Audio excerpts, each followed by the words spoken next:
والنجم والشجر يسجدان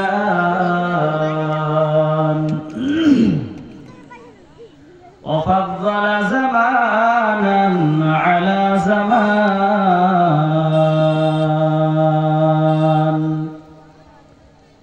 كما فضل مكانا على مكان وإنسانا على إنسان ونشهد أن لا إله إلا الله وحده لا شريك له لا ضد له ولا ند له ولا مثل له ونشهد أن سيدنا وسندنا وحبيبنا وطبيبنا وطبيب قلوبنا ومولانا محمدا عبده ورسوله صلى الله تعالى عليه وعلى آله وسلم. قال تعالى: يا أيها الذين آمنوا استعينوا بالصبر والصلاة إن الله مع الصابرين. ولا تقولوا لمن يقتل في سبيل الله أموات بل أحياء ولكن لا تشعرون. ولنبلونكم بشيء من الخوف والجوع ونقص من الأموال والأنفس والثمرات وبشر الصابرين. قال النبي صلى الله تعالى عليه وسلم: خيركم من تعلم القرآن وعلمه أو كما قال النبي عليه الصلاة والسلام. صدق الله المولانا العظيم وصدق رسوله النبي الأمي الكريم ونحن على ذلك من الشاهدين والشاكرين والذاكرين والحمد لله رب العالمين.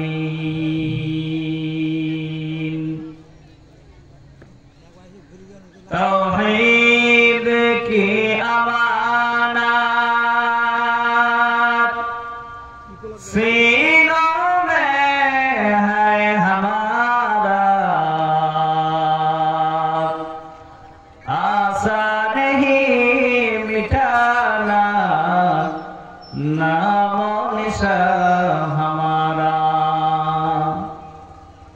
محمد نے کفر کو مٹایا،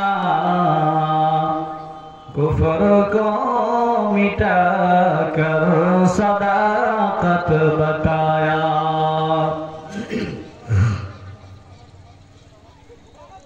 آج کل پرسو আসবের বিজয়, একদিন আসবের বিজয়। আজকাল পরশু হোক আসবে রে বিজয়, একদিন আসবে রে বিজয়। কালিমার সঙ্গীন হাত হাত নিয়ে বাদার সাগর পাড়ি দিয়ে কালিমার সঙ্গীর হাত নিয়ে বাদার সাগর পাড়ি দিয়ে এগিয়ে যেতে নেই ভয় আজকাল পরশু হোক আসবে রে বিজয় একদিন আসবে রে বিজয় মিছিলে আর মিছিলে সকলেরই দেখে যায় পৃথিবীতে আর কোথাও এই মিছিলের তুলনা নাই আল্লাহু আকবার ধ্বনি দিয়ে আল কোরআনকে হাতে নিয়ে আল্লাহু আকবার ধ্বনি দিয়ে আল কোরআনকে হাতে নিয়ে এগিয়ে যেতে নেই ভয় আজকাল পরশু হোক আসবে রে বিজয় একদিন আসবে রে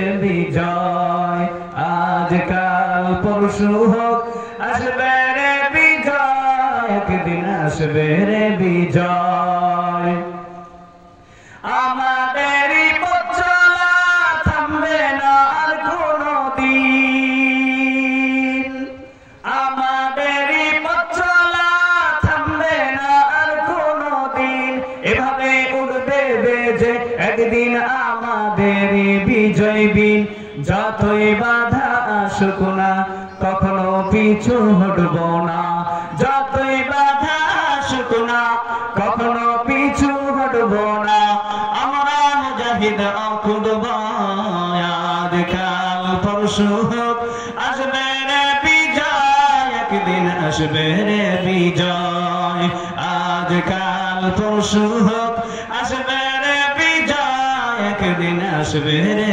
বিজয় কালিমার সঙ্গীর হাত নিয়ে বাদার সাগর পাড়ি দিয়ে কালিমার সঙ্গীর হাত নিয়ে বাদার সাগর পাড়ি দিয়ে এগিয়ে যেতে নেই ভয় আজকাল পরশু হোক আসবে রে বিজয় একদিন আসবে রে বিজয় আল্লাহু আকবার আমরা আল্লাহ তাআলার শুকরিয়া আদায় করি আজ এই মহতী সভার প্রধান সভাপতি এবং হযরত উলামায়ে কেরাম আমার সামনে বসে থাকা মুহিব্বিন মুরব্বিয়ানে আওয়াম স্নেহের যুবক ভাইয়েরা পর্দার অন্তরালে সম্মানিত মা এবং বোনেরা আমরা সকলে আল্লাহ তাআলার শুকরিয়া আদায় করি যে মহান রব্বুল আলামিন আমাদেরকে এই মাহফিলে আসা ও বসার মতো তৌফিক দান করেছেন আমরা বলি আলহামদুলিল্লাহ একটু জোরে সোরে বলেন আলহামদুলিল্লাহ এই কয়টা মানুষেরই জোশ আনতে হবে ও বাজারে যারা বাদাম ভাজা খাওয়ার জন্য আসছে ওরা বাদাম ভাজাই খাক ওদেরকে আর দিন নিয়ে বাড়ি যেতে হবে না কি হবে অবস্থা মুসলমানের কপালে এমনি জুতোর বাড়ি এসেছে এমনি মসজিদের সম্পত্তির উপরে নজর পড়েছে এমনি পড়ে নাই এরা কোরআন সুন্নাহর বাইরে যত বহির্ভূত কাজ আছে করার জন্য প্রস্তুত কিন্তু কোরআন সুন্নাহর আলোকে যেটা করলে লাভ হবে সেটাতে আসবে আরো জুতোর বাড়ি পড়বে খবর আরো খারাপ আছে এজন্য সাবধান হয়ে যান যে কাজের জন্য যে উদ্দেশ্য নিয়ে মাহফিলকে সাজানো হয়েছে উদ্দেশ্যকে সাফল্য করেন যারা এখনো বাজারে ঘোরাফেরা করছেন খুব অনুরোধের সহিত বলছি মাহফিলটাকে সাজান মাহফিলের সৌন্দর্য বাড়ান এই মাহফিলগুলো এইভাবে নষ্ট হয়ে যাচ্ছে কোরআনের আলোচনা মানুষ যখন শুনবে না তো আল্লাহ রাব্বুল আলামিন বলে বান্দা যখন তুমি কোরআন থেকে দূরে সরে যাবে আমার নবীর হাদিস থেকে দূরে সরে যাবে তো তোমার ঘরে সুদ তোমার ঘরে জিনা তোমার ঘরে যা আছে পাপাচার সবকিছু তুমি নিয়ে ঢুকবে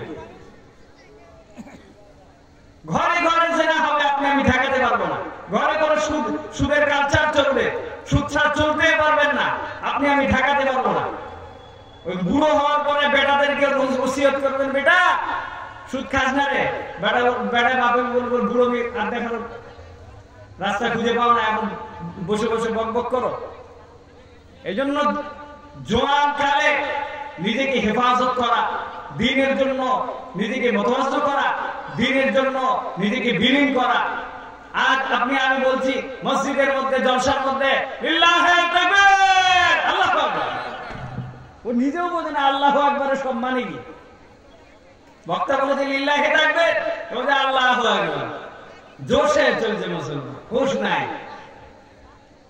আল্লাহু আকবার কে আপনি আল্লাহকে বড় বলেছেন। আল্লাহকে বড় বলার উদ্দেশ্য কি? আপনি সবকিছু নাফি করবেন। লা ইলাহা ইল্লাল্লাহ মুহাম্মাদুর রাসূলুল্লাহ, লা থেকে নাফি শব্দ হয়, না এর মানে যায় না, সুযোগ বাক্য আপনি ব্যবহার করেছেন। এরপরও আপনি কেন ঈমান ইসলামের বহির্ভূত কাজ করবেন? ইসলামের তাহযীব তামাদ্দুনের বাইরে কেন আপনি কাজে যাবেন? আপনাকে শরম থাকা উচিত। আপনি একজন দাবি করছেন মুসলমান, আর আল্লাহ তাআলা মুসলমান ছাড়া কবরে নেবে না আপনাকে।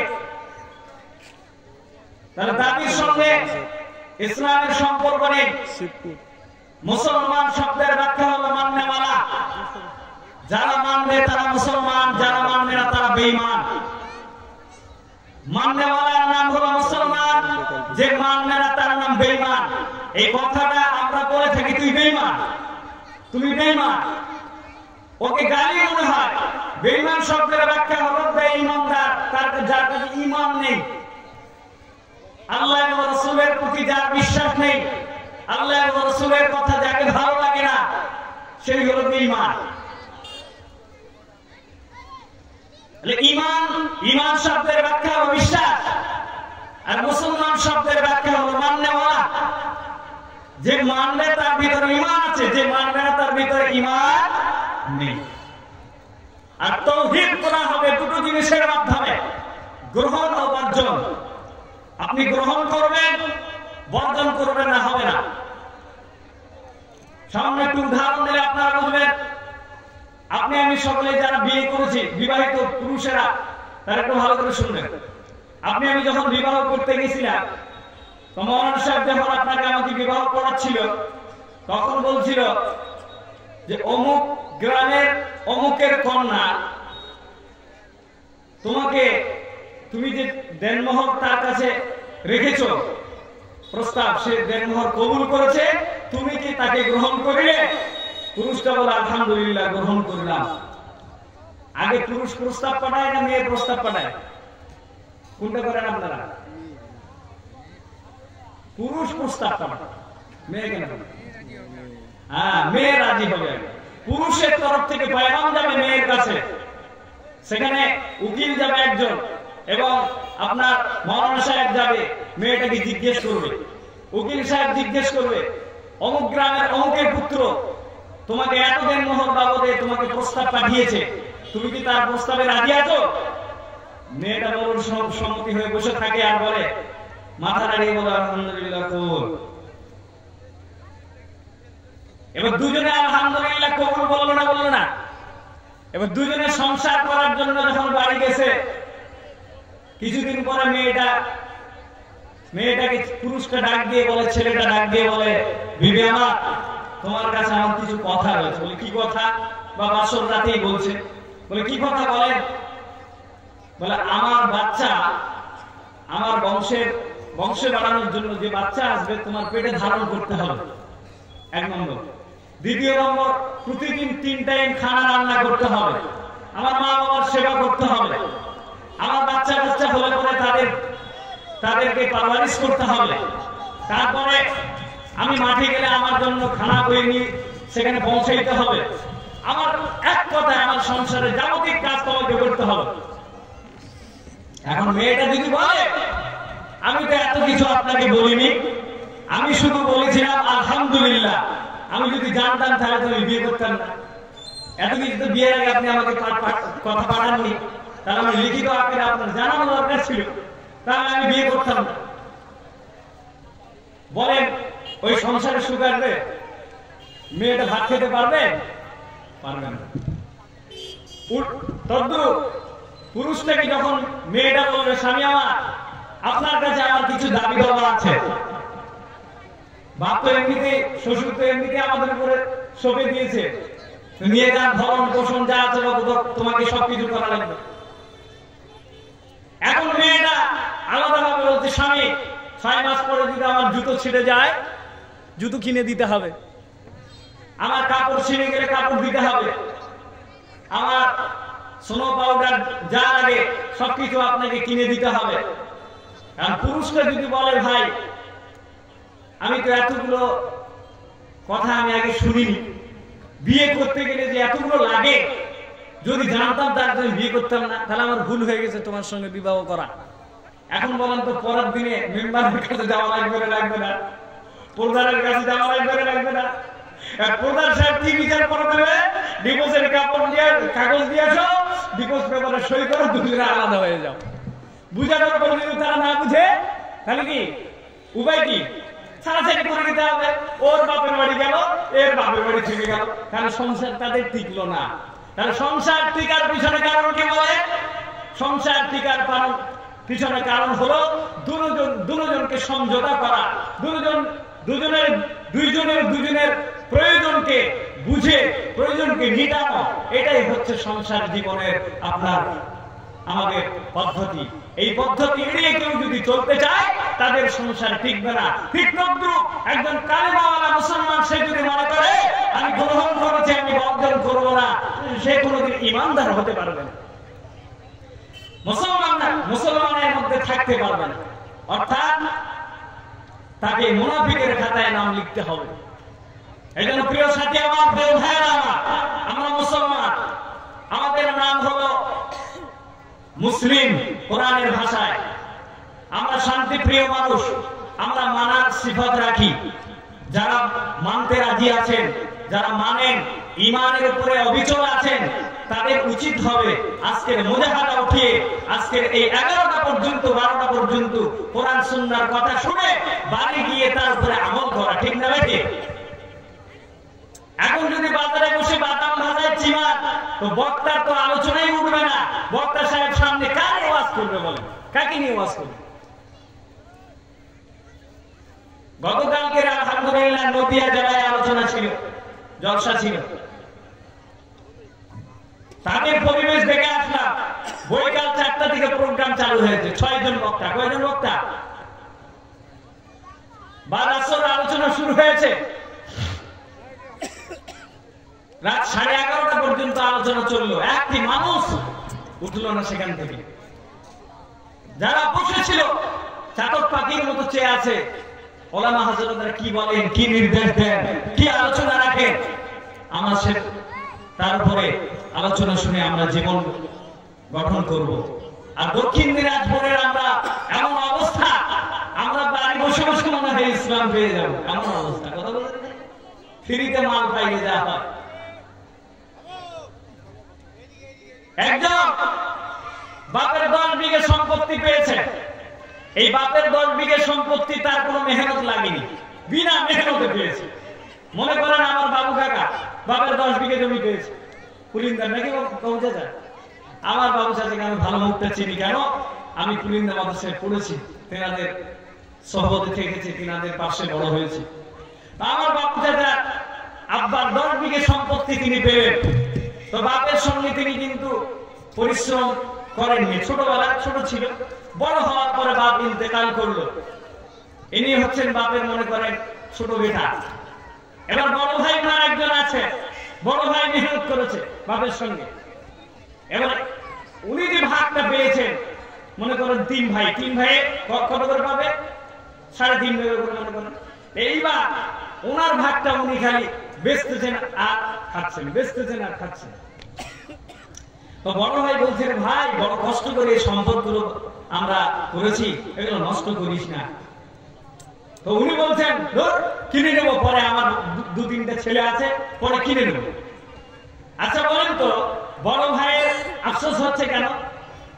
বড় ভাই মেহনত করেছে বাপের সঙ্গে, ওই জমিতে হাল চষেছে, ওই জমিতে ফসল বুনেছে, বাপের সঙ্গে সার ছিটিয়েছে, বাপের খানা নিয়ে গিয়েছে। বিধায় তেনার কষ্ট হচ্ছে যে আমার ভাই তেনার ভাগটা, তার ভাগটা সে বিক্রি করে দিচ্ছে, এই জন্য তেনার কষ্ট হচ্ছে।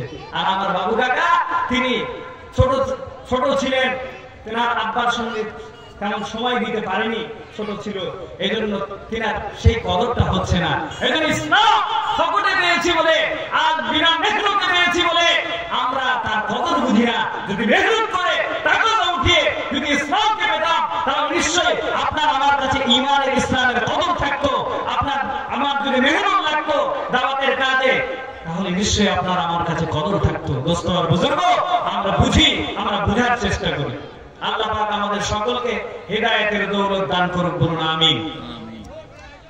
আমরা লক্ষ্য করি দরুদ ও সালাম প্রেরণ করছি বিশ্বনবী হযরত মুহাম্মদ সাল্লাল্লাহু আলাইহি ওয়াসাল্লামের উপরে, যিনি মদিনা মুনাওয়ারায় শুয়ে শুয়ে আজ উম্মতি উম্মতি বলে কাঁদেন।